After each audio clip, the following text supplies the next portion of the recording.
नमः श्रीयतिराजाय विवेकानन्दसूरये सच्चित्सुखस्वरूपाय स्वामिने तापहारिणे.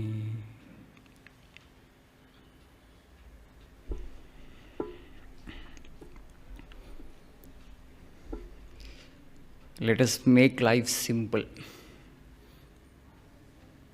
This is the topic we'll be discussing for the next 45 to 50 minutes. We have complicated life undoubtedly in our ignorance, and we are suffering the consequences of it now in various forms: stress, fear, insecurity, anxiety. All these things are very products of our making life a kind of serious battle. We have made it into a kind of great battle. You can't have peace on battleground, yes? Can somebody have peace on battleground? Not an ordinary battle, a fierce battle we made it into. And now wondering actually why this much of stress and anxiety. Undoubtedly, we, the people of 21st century, have made life a complex thing. Is it really complex? No. We have made it complex in our ignorance.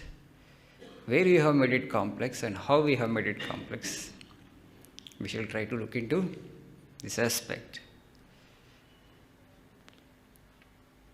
We all have this question, at least when we are knocked hard on our head by nature. When you are knocked hard by some suffering in life, some mishap, some tragedy, some failure, we get this question, why did God create the world? We ask that question only for a brief period, and afterwards we forget that. A little happiness comes, we forget that question. Only when there is intense pain or suffering, which we find it difficult to bear, we have this question, why did God create the world? But we don't deepen that question. We don't go further. Only question, but you don't seek answers seriously. But our sages were not like that. They had this question, they deepened the question, they wanted to know truly. We have not done the creation for sure. It's not our making. Life is somebody else has designed it. We call that entity or that power as God. With what purpose He has created a world of this kind? Okay. The world is of one kind. So they had the question. They pondered deep on that. What was their conclusion? God has not done anything. He has not created the world at all. Then how come that if He has not done, how is that I see the world, I experience it? It is so terrible at times, so painful. Their conclusion was that you put the blame on God, the poor guy, but He has not done the world at all. How can you say? This distinction of subject and object, this distinction of seer and seen, okay? We are the people who see, who perceive the universe, who experience the universe in our mind. We are the seer, we are the subject. The object is the universe, the people around, physical objects, inanimate objects, sentient beings and insentient beings, everything we experience in the firmament of our mind. So, for us actually there are two things, the seer and the seen, the subject and the object being experienced, namely the universe around. So how this distinction has happened, they have found it out. So this distinction of subject and object, seer and seen, has happened because of the mind. This distinction of subject and object This duality, this multiplicity has happened because of the mind. So if the mind is dissolved, there is only one homogeneous existence, only God, no creation. Creation we are experiencing because of the mind. Then they named it as Maya. And so they just focused on only one thing. When they had this question of why did God create the world, it is not God who created the world. It is mind that creates the world for us. Mind is Maya. It is based on ego sense, desire, or individuality. Oh man, if you really want to know the mystery of the universe, dissolve this ego sense, dissolve this desire, or dissolve this individuality, what Buddhists call as anatta, and then you just see what happens then. Then no creation, so only one homogeneous God, one homogeneous existence. So instead of intellectually thinking again and again, when you are battered by the sufferings of life, you just deepen the question and you find that his mind is the culprit. Mind is playing the mischief, and try to find out the source of the mind, origin of the mind, and the origin disappears. So the mind disappears. And so they have said that this distinction is unreal. This perception of diversity is because of the mind. And mind can be conquered, mind can be annihilated through tapas, penance. That's why India is Tapo Bhumi, the land of penance, the land of ascetics. What tapas is required? Why tapas is required? To control the mind, to turn the mind inward. As the Upanishad says, Paranchikani vyatrinat swayambhu tasmat paran pashyati na antaratma kaschid dhiraha avrutta chakshu amrutatvam. God has created the universe. Okay, if you take that God has really done the universe, anyway, universe we have not done it, Maya has done it. But from where the Maya has come into existence, from God only it has come into existence for sure. In that way, God actually is the creator of the universe. But the Lord is saying, the creator of the universe is saying, okay, if mind has created, I have created the mind, you find out the mystery of the mind. Then the mind disappears. So then no blame attaches to God. So the creator of the universe is asking us, if you are so serious about it, if you are really troubled by my creation, okay, O Jiva, O my child, try to find out. It's a kind of riddle. We have to solve it. The universe is a kind of riddle. God actually is asking us to solve. Our Father is asking us. Father actually has created a riddle for the child and is asking the child, you solve the riddle for me, O my child. So that riddle is here in the mind. So this is a ghost of a thing. We have to annihilate the ghost. But now we have embraced the ghost so strongly. When you have embraced somebody, you cannot see the person, right? The ghost disappears if you see it from a distance because it doesn't like to be observed. It wants to observe everything. The moment you start observing the mind disappears. But we think we are the mind. It's a great source of trouble. Now we have embraced the mind with such a might that even when you want to let go, the embrace and say the mind, go away from me, but it doesn't go. Why? Because it has been habituated to the warmth of the embrace that you have provided all these days. So you can't get rid of just like that. For that only penance is required. Because you have cajoled it, you have nurtured it, you have caressed it, you have fed it, okay? You have made it so intimate, being of yours. You have made it into a kind of our own relative, the mind. And also you are so strongly identified with it now. You can't just drop it as and when you want it, okay? We have embraced it, and now we don't want to embrace it anymore, but it doesn't let go the hold because of the comfort of the warmth that has been enjoying all through. So, but now you have understood that, no, I don't want to embrace you anymore. Yes, this is the only thing that is required. All the spiritual sadhana is to maintain a distance. Mind is here, I am here, I observe it. The moment you observe it, it disappears. The mischief is over. The mischief is over, the universe, the problem of the universe is solved for you. The riddle is solved for you. Afterwards, no question will remain, why did God create the world? You are known by experience that no creation has ever happened. It is all one homogeneous consciousness or God. A little mischief happened, that's all. That mischief has happened because of the mind. That is the riddle. This is the only riddle that we need to solve. But we don't want to turn inward. This is the problem. We can't. Because the design is such, the natural tendency of the senses is to flow outward, to turn inward, to focus on the mind. To see the mischief is so difficult. People are saying, I'm suffering, so much of stress and anxiety. He has hurt me, she has hurt me. What is the nature of hurt? From where the pain is coming? From the mind? Then the question should arise, what is mind? No, nobody has time to ask that question. That means we suffer like slaves. Helplessly we suffer.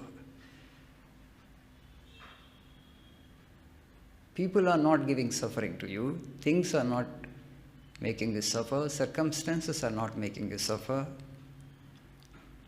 All this is coming from within.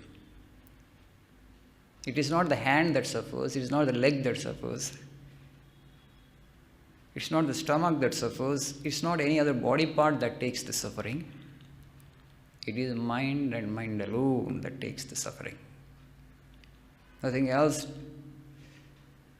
So then the question should arise, what is mind? And then you ponder deep on that. Kill the ghost. You can't kill the ghost just like that. The ghost has become so powerful now. It has become so strong. We have fed it for so long. And it has become now very strong. We have pampered it so much. You can't just kill the ghost like that. It is more powerful than what we are. So how can it be conquered? So first you have to make it into a good ghost. But forget not. Ghost, bad ghost. Ghost, good ghost. Our tendencies are bad.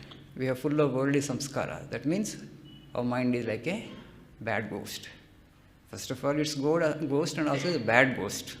And you see the suffering. Definitely there will be hell of a suffering. So slowly, we have to make it into a good ghost, friendly ghost. But again, we should not forget ghost. Maybe friendly for the time being because of the good samskaras we have. But it is only a friendly ghost. If you are wise, you don't want to be in the company of ghost, right? Is it okay to be in the company of good ghost? Okay. So mind is such. Even if you have good samskaras, even if you have purity, you can't rely on mind because after all it's a ghost at the end of the day. So you must endeavor, okay, to go away from this ghost, to kill the ghost and annihilate it once for all. That is actually the goal realization. So first you have to make it into a good ghost. You have to befriend the ghost. For that actually good actions. All this tapas and sadhana is only to bring the mind under control. It will become obedient ghost. It will listen to you. It will hear you. It will not boss over you. It will not make you a slave. But now it has made us its slave today. That is the great source of suffering. Absolutely no control. So to bring it under our control, to make it the ghost our friend, we have to have some good samskaras. For that, some sadhana is necessary. The circumstances around are not so conducive, are not so propitious that our mind becomes purer and purer automatically. It will become a good ghost. No. You have to consciously strive, consciously struggle to purify the mind. That is the language used in Vedanta. purify the mind. Purify the mind means infilling it with good samskaras, good tendencies. Through repetition of God's name, prayer, selfless service. All these are the processes, the methods, practices which help to purify the mind, and slowly over a period of time, the mind becomes a good ghost. It will listen to you. It will become a little obedient to you, not completely obedient. A little obedient because it's a good ghost now. But you should not stop there. So your goal should be to annihilate it. What are the things actually? Today if you just see society, forget about turning inward and looking at the mind, and that mind is the source of suffering, let me conquer the mind. Nothing else I'm interested in. We know what kind of mess we have made of this life. 95% of the population today, they live for the sake of society. Right? At a gross level. Are you living for your sake or for the sake of society? People are not living for their own sake. This ghost of a society weighs so heavily upon us. If you forget this society, half of the battle is won. You have conquered Maya half. Your choices, your decisions, your desires, all are based upon what society thinks, what society values, what society considers. That has become so important for everybody. Nobody is living for himself or herself. My own choices, we may say. You have your tendencies, you can make your own choices. Is this the way you want to lead your life really? No. Society has such enormous influence upon you. You make your choices, goals and objectives depending upon what the society thinks. But I want to tell you, the society is also a kind of ghost only. It exists in your imagination. Nobody has time to look into your life. Everybody has his own burden to carry. But we all think that whole society is thinking about me only. Everybody is thinking about me only. As if my life is so important for everybody else in the world. This is a pure myth. It's just an imagination of our mind that creates fear. And so keeping aside our own individual proclivities or samskaras or tendencies, we make choices, we create objectives or aims basing on an imaginary society which has no time to think for you or to think about you. You imagine so much about it, which doesn't exist, I mean to say. So if you can drop this society, you have become half free. Half of the battle is won. You have conquered Maya half.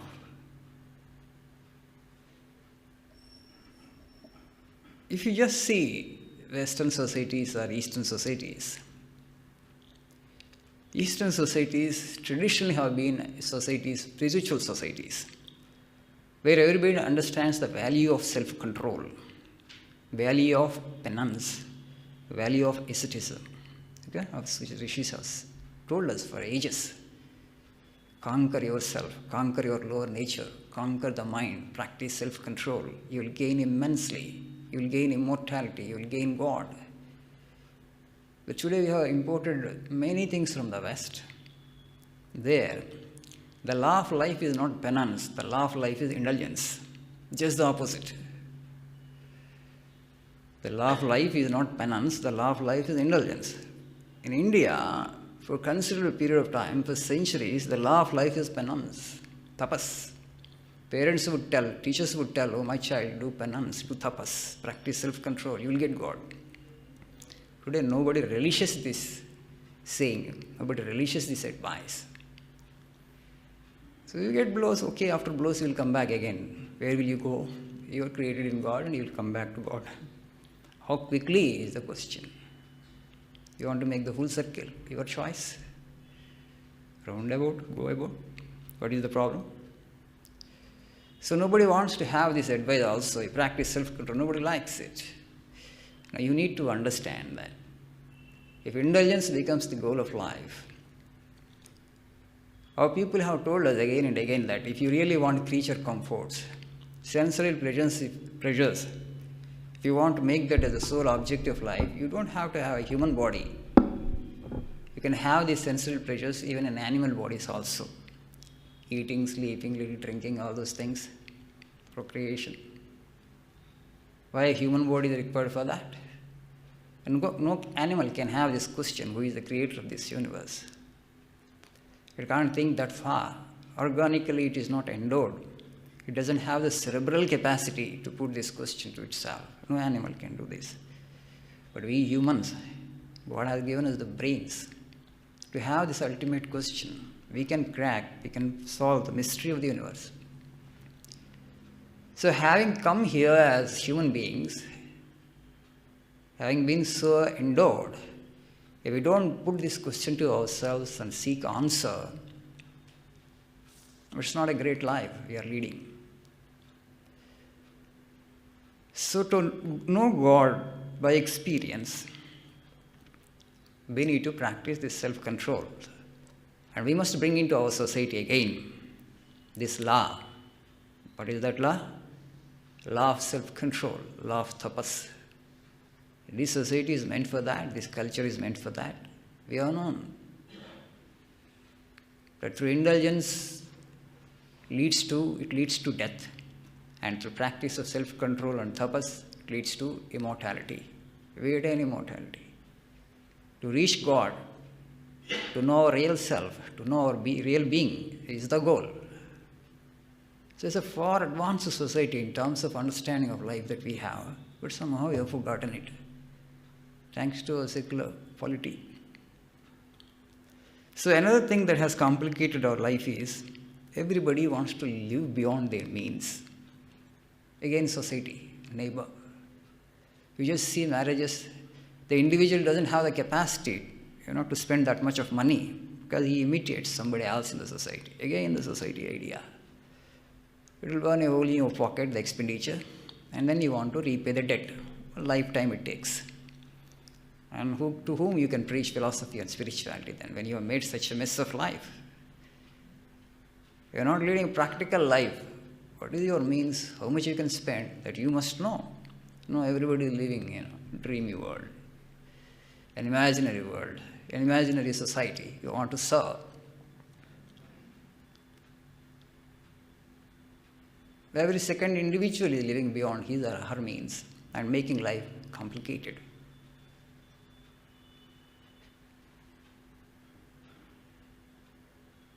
The other day, one lady came, a gentleman who studied spoken English here.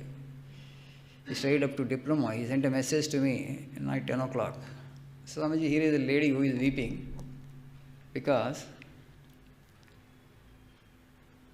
her son was sent out of the school because she didn't pay the school fees. She is a vegetable seller. And he sent the message, Swamiji, please help her. And she also sent a message. The next day morning, before I could give a reply, they arrived in my office. Both are ex-spoken English student with that vegetable bundle. I suggested her, why can't you put your son in government school?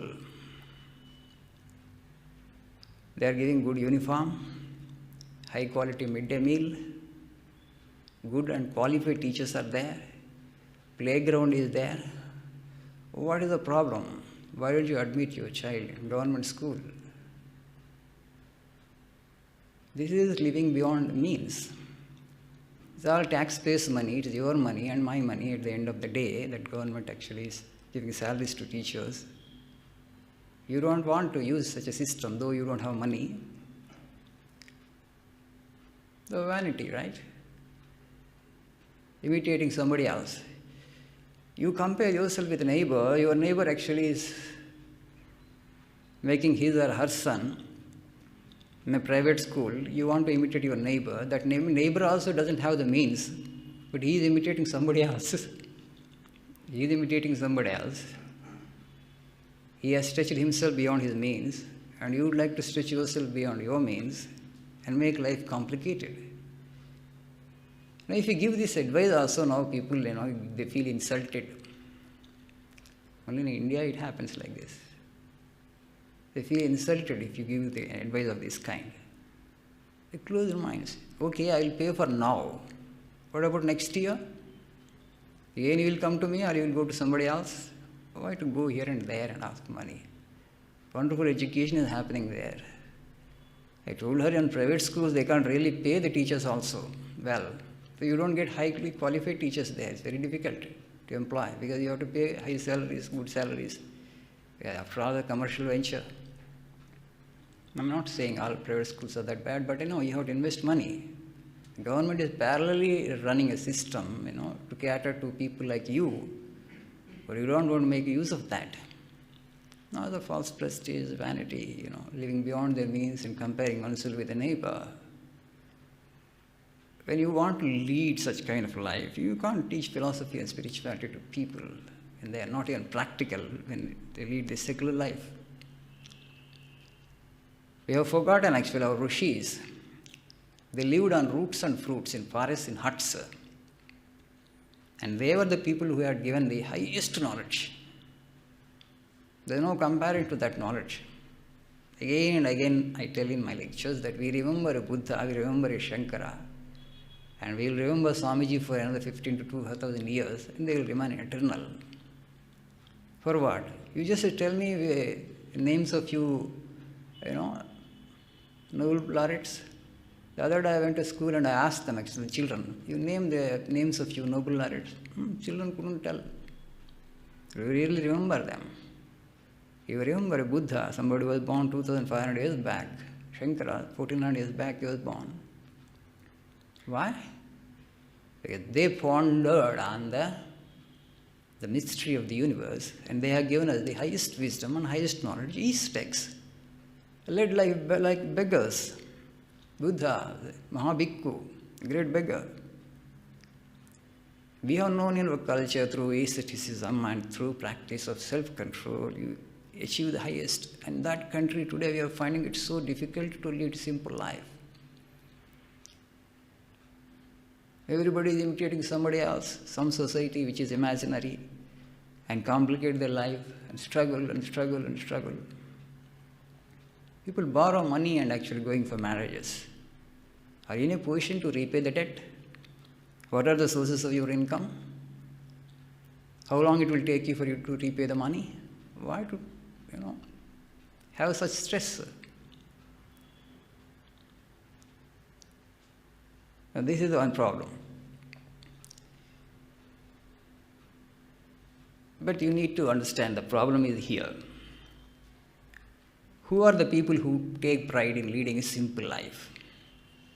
Not everybody can take pride in leading a simple life. That is the problem. If you have the means, okay, you enjoy. If you don't have the means, at least you should stop, but you don't want. The people who know that cultivation of the intellect and cultivation of the spirit that need leisure, that need self-control,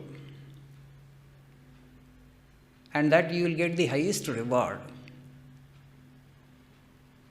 Having been born a human being, you will get the highest of the life.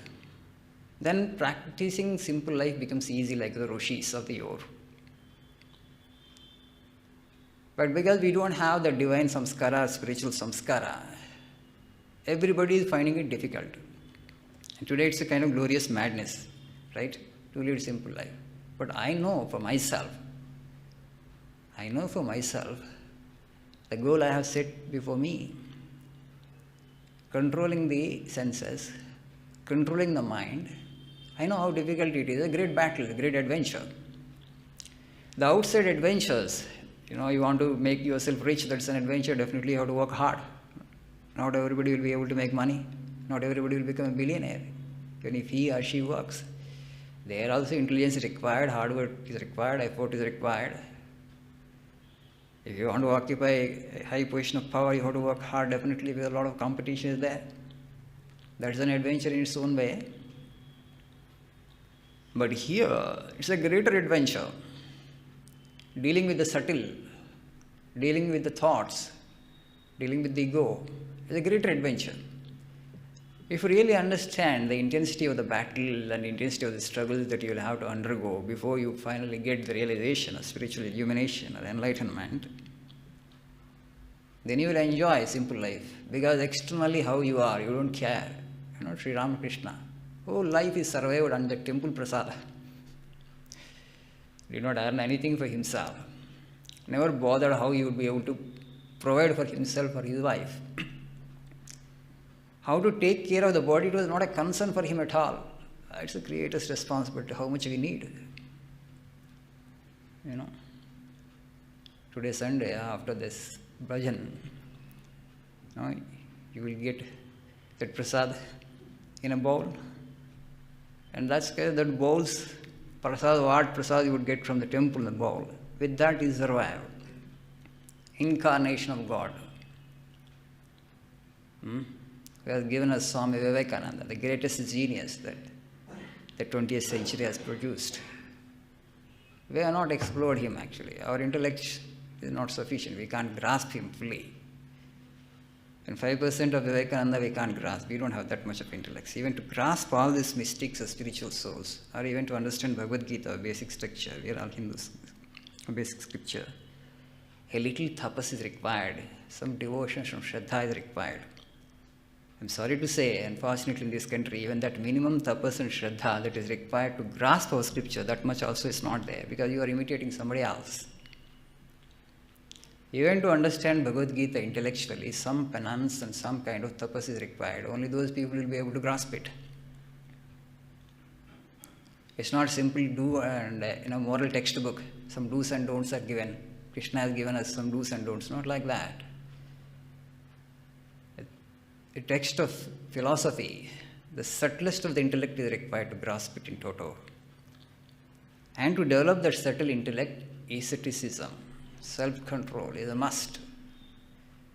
Control of thought is a must. Today our mind is scattered on so many things. You just see many homes, so many things are there in homes. Cluttered.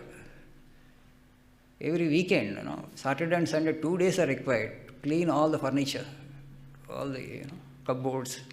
There are so many things. You don't use them, but you accumulate it, because consumerism. Simply the online order, it will come to your doorstep. You have money. That's also has become a kind of addiction. You don't know what to do with your time. You can't meditate, you can't pray, you can't read scripture. Simply open the phone. Online shopping. Thing will arrive at your doorstep, the thing that you don't need it. You can't give it to others though you don't need it, but you will keep. What happens? Home becomes a museum. Every second home is a museum today. And to upkeep the museum is not easy. Okay? You need servants. Servants are not that simple. You have to supervise them. Otherwise they might steal away things. Tension. Right? You have to supervise them, but after all, a human servant, right? It's not a robo. Robo, you can just, give the command and it does things well. But to employ human maids, and then you have to supervise them, the tension. Mind is scattered on so many things, I'm telling you. You are not left with any time to look into yourself, how my mind is acting. That's why it's very important that in every school there is some space for meditation, some space for contemplation, some space for introspection.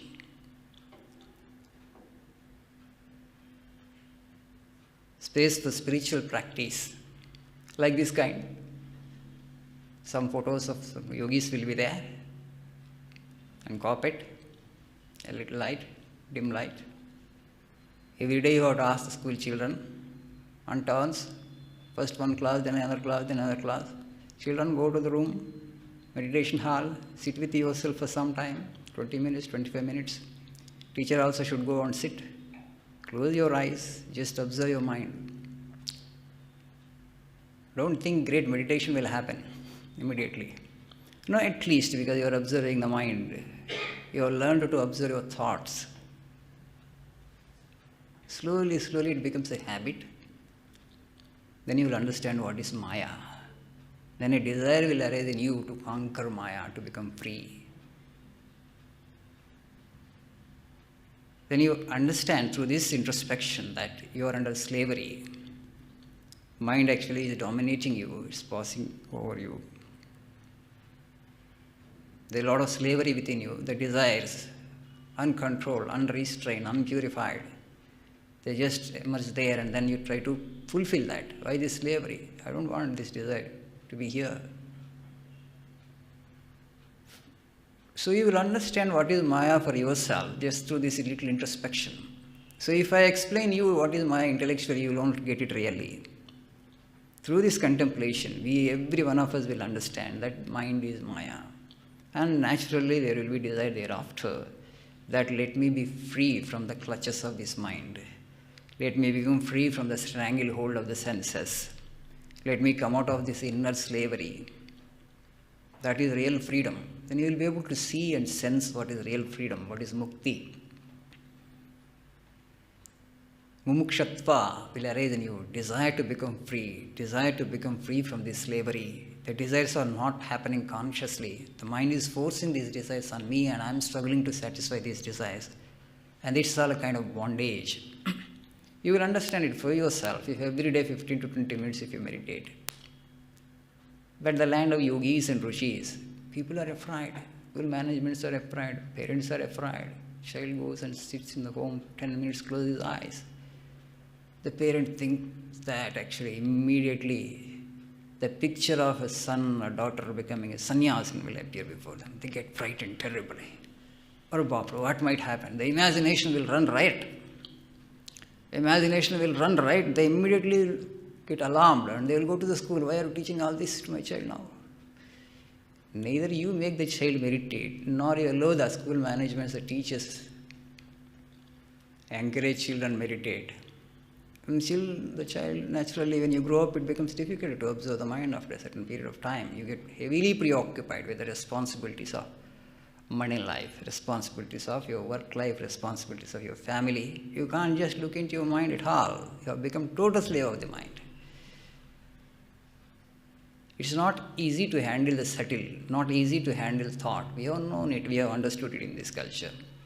Why do you think that there is so much of suffering in the most affluent nations today? Because the people are finding it difficult to handle the subtle. That's the reason so much of all the substance abuse is happening. Because I am not happy with myself. What they lack in best of the food, best of the comfort, everything is available, best of the, accommodation, best of the shelter, everything is there. As a generation, I keep telling this again and again, in terms of material comfort, we enjoy the best. No other generation, had this kind of opportunity. No other generation was this fortunate like us. But still, we are not the happiest generation because absolutely no control over thought and emotion. Life is happening accidentally. So this turning inward and becoming master of one's own self is very important.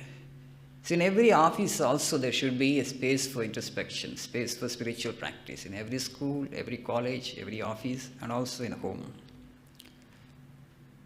Not just puja mandirs, not places with little small corner space for worship.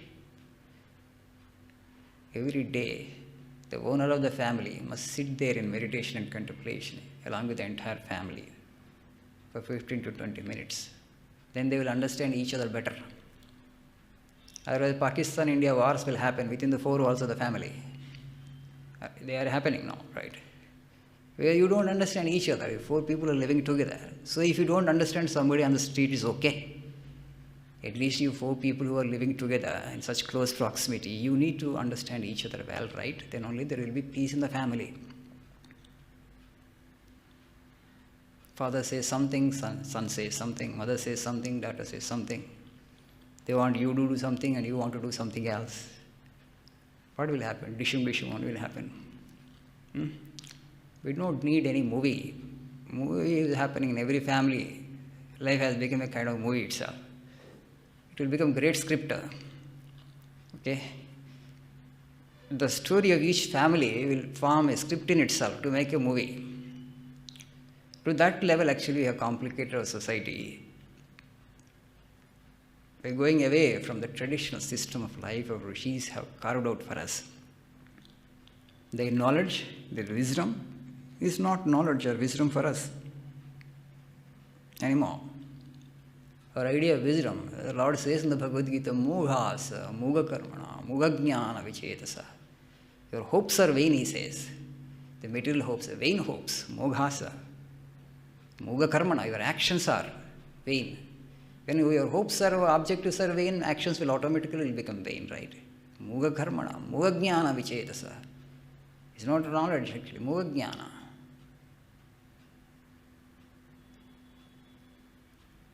You know, a Brahmo devotee by name Shivanath Shastri,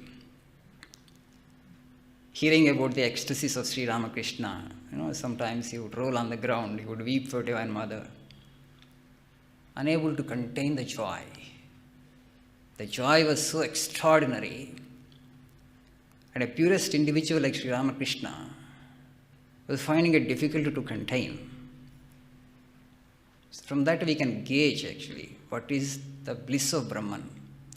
We can't even have an inkling of it. The greatest imagination. You may have the purest of the imagination, still you will not be able to grasp what it is. So the Shivanath Shastri, when he heard about the experience of Sri Ramakrishna, he remarked with other Brahmos. So it has happened in Europe also. In Europe, many intellectuals, they lost their brain because they continuously thought about only one particular thing. And Sri Ramakrishna only thought about all Divine Mother continuously because that's why his head, got deranged. And afterwards, Sri Ramakrishna met the Shivanath Shastri, Brahmo devotee. Then he asked him, Shastri, I heard that you are talking like this about me. So you told about some Europeans, going off their rocker. Why did they go? Did they meditate on matter or on spirit or on God? Okay. In Europe, people have gone mad because they become so materialistic. Day and night, if you think about matter, you will go mad only, you will go crazy for sure. So I am thinking on the Mother of the Universe, Divine Mother, the ultimate intelligence which provides intelligence to everybody. Will I go mad for that reason? He asked the Shivanath Shastri. Shivanath Shastri has no answer, of course. And Sri Ramakrishna used to say, the breeze from this ocean of Brahman is coming and is engulfing everybody. Because after all, it's a breeze from the ocean of Brahman. It's an ocean. The breeze is not a small breeze, it's a huge breeze, vast. So it is engulfing everybody. That how much of that breeze you can really swallow? Sri Ramakrishna says, Sanaka Sanandana, the Brahma Manasaputras, Sanatana and Sanata Kumara, they have just inhaled the breeze from a distance and then feel unconscious. Day and night they were in ecstasy. They were not able to contain the joy of it. And a great divine sage Narada, he had seen this ocean from a distance. That was sufficient for him to put him in tipsy. He became inebriated with divine joy and in ecstasy all the time. And then, ever since, he has been on, wandering across the three worlds and talking about the glory of divine name. And Shuka Maharshi, the great ascetic by birth, he went to the ocean and he touched the ocean 3 times. That's all. He didn't drink any water from the ocean, not even a drop. He just touched 3 times. That's all. That was sufficient actually. He was rolling on the ground in ecstasy and joy. He was rolling on the ground in ecstasy and joy. And the great Lord Mahadeva, the Lord of ascetics, he had drunk 3 handfuls of water from that ocean of Brahman. And he fell unconscious. Unconscious because of ecstasy. He has fallen on the ground like a corpse. In the Dakshineshwar Kali temple, when you see Mother Kali has put her foot on Shiva, Shiva is unconscious with joy. Like a corpse is, not really corpse, but he has become like corpse, drinking 3 handfuls of water from that infinite ocean of Brahman. So how much of that joy we can really take, this human frame can take? When you are talking about the joy of Brahman, the bliss of Brahman, the bliss of God, the ecstasy of God, the ecstasy of Nirvana, the ecstasy of freedom or mukti, self-realization, how much of it we can take? That power which has created this mighty and vast universe, how much of it can be manifest through this tiny frame? You just tell me. How much actually we can withstand? When you just see the universe, you understand there are billions and billions of galaxies. What are we as a physical entity in this mighty and vast universe, phenomenal universe? A tiny speck, right? A dust particle, our existence. As physical bodies, we are dust particles. And God has done, if He has really done the universe, that much of the universe is there. And the power that has created these billions of galaxies, if it were to manifest fully through us through this frame, would it be possible? It would break into pieces, A fraction of that, if it awakens, it will break into pieces. A fraction of it is sufficient. And Sri Ramakrishna gives the example of ant hill also. God is like, sugar hill. God is like the sugar hill. The heap of sugar is there. Ant goes and picks up one grain. That is sufficient for it because its stomach is too tiny. A big ant goes and maybe it may pick up a little bigger grain, that much only. Only a grain you can take out of that heap. You will never be able to exhaust the heap. If the ant think that I can exhaust, next time when I come, I will take the whole heap. Sometimes ants think like that. I will take away the whole heap with me. Is it ever possible? If we think that we can know everything about God, or we can contain the whole of God, and through our realization we can know the total infinite space of God, it is like that. Like that ant thinking that it will be able to exhaust that heap of sugar. How much we can understand, how much we can take? Very, very little. But that little awakening is sufficient to put us on tipsy, Ramakrishna would say. Somebody, one peg of wine is sufficient. He used to give the example to put them on tipsy. Somebody for maybe a bottle is required. You have to ask the alcoholics. They will tell how much they need to make them intoxicated. But nobody needs a full barrel of liquor, definitely. So Sri Ramakrishna says, you have come to the world, so experience God, that's all. You don't try to fathom God, He is infinite. When you use the word infinite, it is unfathomable. And particularly with your limited intellect of man, that's what he says. So don't ever try to understand God. It is incomprehensible in that way. Just try to know who you are. When you say I, what lies beyond the mind? What is mind? The mind is the block, mind is the Maya.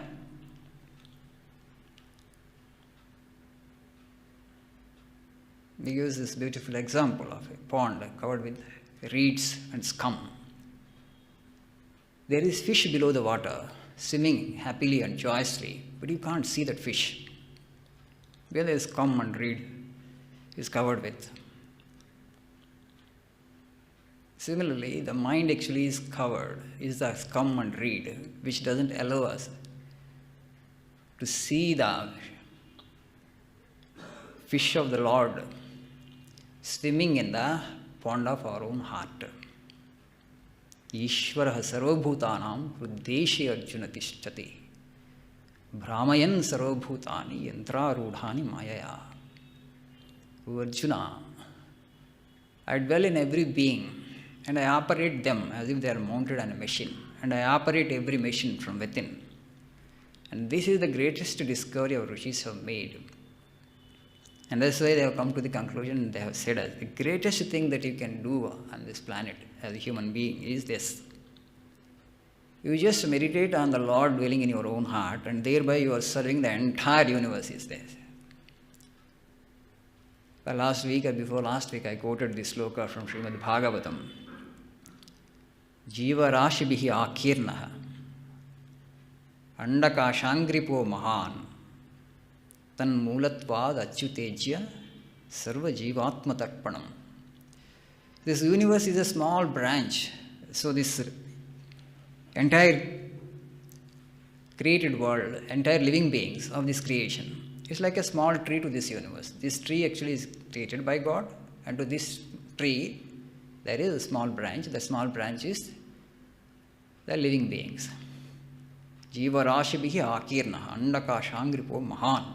This universe, this Mahan universe, the great universe, the vast universe, has this branch, the branch of living beings.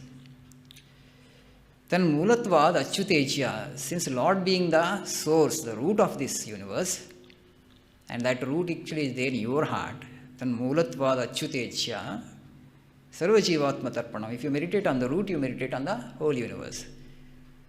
So by meditating on the Lord dwelling in our own heart, we can satisfy the entire universe. If you can really know what it is to meditate on the Lord dwelling in your heart. As Prahlada said in the Bhagavata, Koti prayaso asurabhalakaha are rupasane svehurdi chidravat sataha.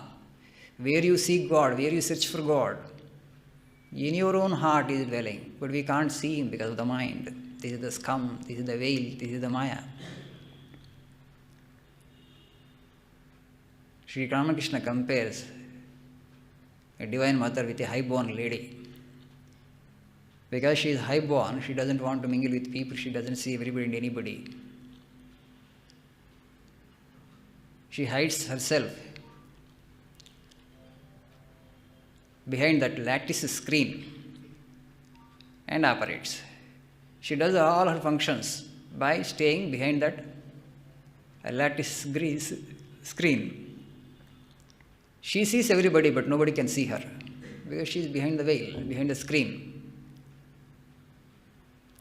Only her chosen sons, children, can see her because they have access to her. They can go behind the screen. But not everybody is allowed to go behind the screen because she is high-born lady. She doesn't allow anybody and everybody to see her. You must be a devotee. You must have surrendered to herself. When she considers you as her child, through devotion you can become a true child, then she will make you inner circle. Only people who are in the inner circle are allowed to see her, are allowed access to her. And those who are outer circle, she will not allow them to come near her. You know, when some becomes a celebrity, you will have to take an appointment. No, they don't allow anybody and everybody to meet them. They will have an inner circle. Only that inner circle people will have access to them. If you want access to that person, actually you have to first approach somebody in the inner circle. That inner circle man has to arrange appointment for you. So this inner circle actually is the people of devotees. If you become devoted to the Lord, if you cultivate devotion for Him, if you love Him, you will gain access. You will go beyond the screen. The screen is this mind, and you will be able to see. Not difficult, but we can practice. But 100% love has gone everywhere. All our love actually. There is no love left to be given to God. Sri Ramakrishna beautifully tells, a young mind, a fresh mind, 100% love is there, 100% can be given to God. But what we do? When you marry, 50% of love goes to our spouse. Afterwards, children come, another 25% goes to them. The remaining 20%, friends, relatives, and others. Then where is love left to be given to God? You have exhausted all your love. There is nothing left for God. At least a little. He doesn't expect much from us because Kali Yuga, he knows. Only 10% of them. If we can give, he will be very pleased, immensely pleased. My child is in Kali Yuga. It's very difficult, to give any love for me. But he is so considerate for me. The 10% of love in his heart he has saved and is giving for me. The Lord will shower His blessings upon you. 10% only. Shall we try? 10% love to God? No, we are not practical, but God is very practical. He knows actually how much we can give. He doesn't demand too much from us. But that little also, if we don't give, whose fault it is? Suffering will be our lot. Okay? We shall stop here for today. We shall meditate for 2 minutes before we disperse.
Om